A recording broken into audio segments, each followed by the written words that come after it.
Hi guys, welcome back to explore literature. इस video के अंदर हम डिस्कस करेंगे रविंद्रनाथ टैगोर की एक poem light oh where is the light. ये काफी इंटरेस्टिंग पोएम है, तो लास्ट तक बने रहिएगा ताकि आप किसी पॉइंट को मिस ना करें।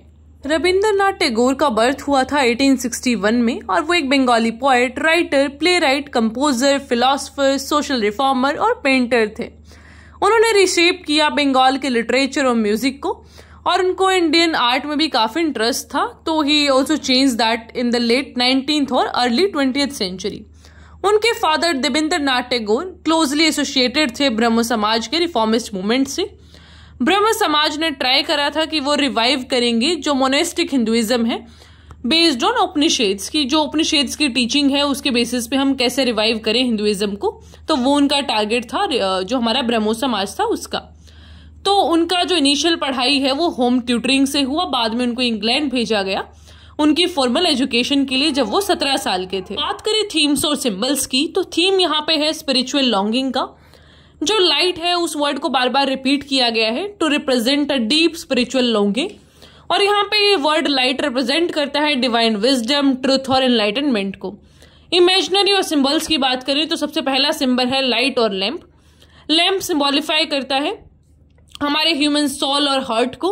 लाइट यहाँ पर रिप्रेजेंट करता है स्पार्क को, जो कि हमारे इंटेंस डिजायर, डिवोशन को भी रिप्रेजेंट करता है। डार्कनेस और नाइट इनके अपोजिट हैं, जो कि इग्नोरेंस, कंफ्यूजन, डेसोलेशन को रिप्रेजेंट करते हैं। थंडर एंड विंड रिप्रेजेंट करते हैं टर्मोइल और क्योस को, पोएट्स की, जो पोएट है उसकी लाइफ के अंदर। All right, so this are all the themes and the symbols in the poem. I hope कि आपको समझ आया होगा। अब सीधा जो पोएट्री है उसको रीड करते हैं, then will understand the meaning. So the line says, light, oh where is the light? Kindle it with the burning fire of desire. There is a lamp but never a flicker of a flame. In such thy fate, my heart, a death was better by far for thee. Misery knocks thy door, and her message is that thy Lord is wakeful, and he calls thee to the love tryst through the darkness of night. The sky is overcast with clouds, and the rain is ceaseless. I know not what this is that stirs in me, I know not its meaning. A moment's flash of lightning draws down a deeper gloom on my sight, and my heart gropes for the path to where the music of the nights call me. Light, oh, where is the light? Kindle it with the burning fire of desire. It thunders and the wind rushes, screaming through the void. The night is black as a black stone.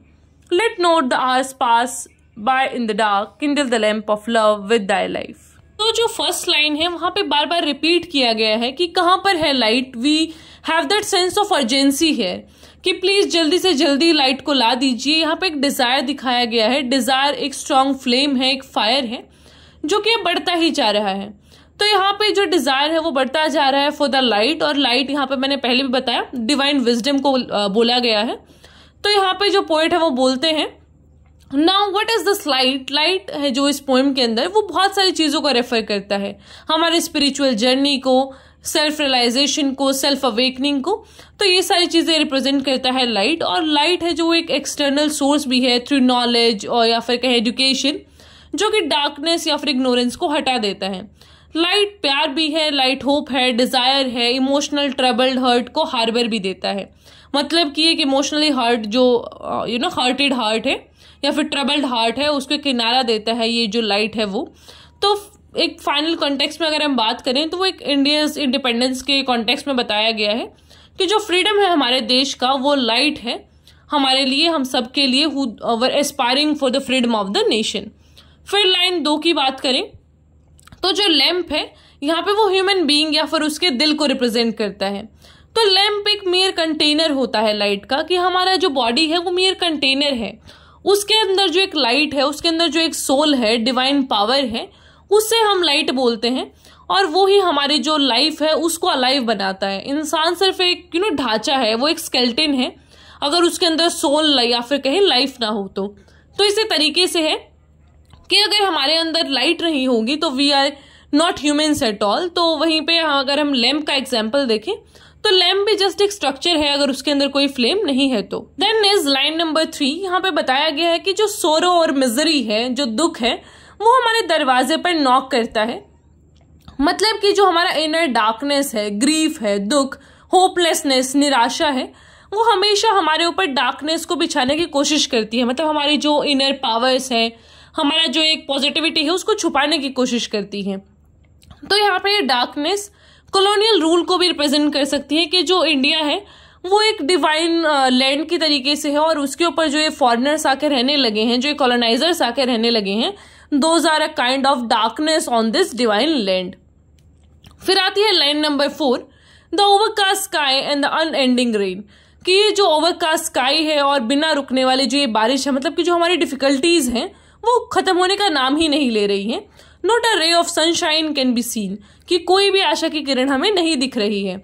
तो यहाँ हमें देखने को मिलता है कि जो हमारे पोएट हैं वो बहुत ही सेंस ऑफ होपलेसनेस या फिर कहीं डिस्पेयर के अंदर है और उन्हें कोई भी पॉजिटिविटी नहीं नजर आती है किसी भी चीज के अंदर। Coming on to line number 5, तो यहाँ पे बात की गई है कि जो लाइट और डार्कनेस है ना, उनका कोई एब्सोल्यूट मीनिंग नहीं है। हमेशा ऐसा नहीं होता कि जो लाइट है वो अच्छी है, डार्कनेस खराब चीज है। वो डिपेंड करता है कि किस तरीके का आपका एक इन्वायरमेंट है, क्या कुछ एक्शन है वहां पे, तो वो सारी चीजें डिपेंड करती हैं upon condition, upon time and upon the individual. तो sometimes we get like used to sorrow but we get a brief glimpse of happiness. तो यहाँ पे क्या करें कि हमेशा हम हार्डशिप्स करते हैं, हार्डवर्क करते हैं, लेकिन हमें जो दुख है कई बार वो थोड़ा मिलता है, कई बार ज्यादा मिल जाता है, तो वो थोड़ा सा कंडीशनल रहता है। ऐसा नहीं कि इंसान हमेशा खुशी खुश रहेगा। इवन जो डार्कनेस होती है उसका भी अपना एक मजा है, उसका एक अपना एक म्यूजिक है। So that is the point जहाँ पे पोएट बोलते हैं कि जिंदगी का पार्ट है ये सब कुछ। एक इंसान का खुश होना, उसका दुखी होना, this are all the part of the life, और हम इस चीज को अपनी लाइफ के अंदर देख सकते हैं डिफरेंट एस्पेक्ट्स में। फिर आती है लाइन नंबर 6, जहाँ पे जो पोएट हैं वो दोबारा सर्च करते हैं उसी लाइट के लिए। है नहीं आस्क फॉर दैट, कि वो जो डिजायर है, वो जो एक एनलाइटनमेंट है वो मुझे चाहिए। तो ये रिपीटेशन है लाइन नंबर 1 का। There is thunder and strong winds, जो कि स्क्रीम कर रही है वॉइड से। वॉइड होता है एम्प्टीनेस, कि जो ह्यूमन का एक एम्प्टी सोल है, वहां से जो स्ट्रॉन्ग डिजायर है वो एक, जैसे स्ट्रॉन्ग विंड्स हमारी खिड़कियों को, पर्दों कैसे हिलाती है ना और आवाज आती है, उसी तरीके से ये बताया गया है कि अंदर की जो आवाज है वो इतनी तेज है जैसे कि एक तेज हवा हो। जो ह्यूमन सोल और स्पिरिट है वो डार्कनेस में गुम हो गया है। कोई भी साइट नहीं है लाइट का, मतलब कि कोई डिवाइन नॉलेज का यहाँ पे निशान नहीं है। देयर इज नो एविडेंस, या फिर वो स्पिरिचुअल हो, इंटेलेक्चुअल, इमोशनल, मतलब किसी भी तरीके की लाइट नहीं है। और perhaps even the light of the freedom struggle, यहाँ तक कि जो फ्रीडम स्ट्रगल का रेफरेंस है यहाँ पे वो भी दिखाया गया कि मे बी ये जो लाइट है वो फ्रीडम को भी दर्शाती हो, कि अभी we don't have that sign कि हाँ हमें फ्रीडम मिलेगा। The night here is as black as stone, कि जो ये नाइट है यहाँ पे वो बिल्कुल एक पत्थर के समान काली है। इट इज डार्क, हार्ड, और ना ही इसका कोई म्यूजिक है, ना ही ब्यूटी है। तो जो पोएट है वो हमें बताता है कि we are very much away from this, और हमें अपना समय नहीं वेस्ट करना चाहिए इस डार्कनेस में, बल्कि हमें हमारा जो एक होप का लैंप है, जो हमारे अंदर की लाइट है, उसे जगाना चाहिए। And we have to love ourselves, और दूसरों को भी हमें लव ही स्प्रेड करना चाहिए। तभी जो ये डार्कनेस है उससे हम छुटकारा पा सकते हैं। Then only we can improve it. Alright, so this was all about this poem. I hope आपको समझ आया होगा। कोई भी क्वेश्चन, क्वेरी जो भी है उसे पूछ लीजिएगा। I will answer that in the comment box. Also give your feedbacks. Alright, so I will meet in the next video.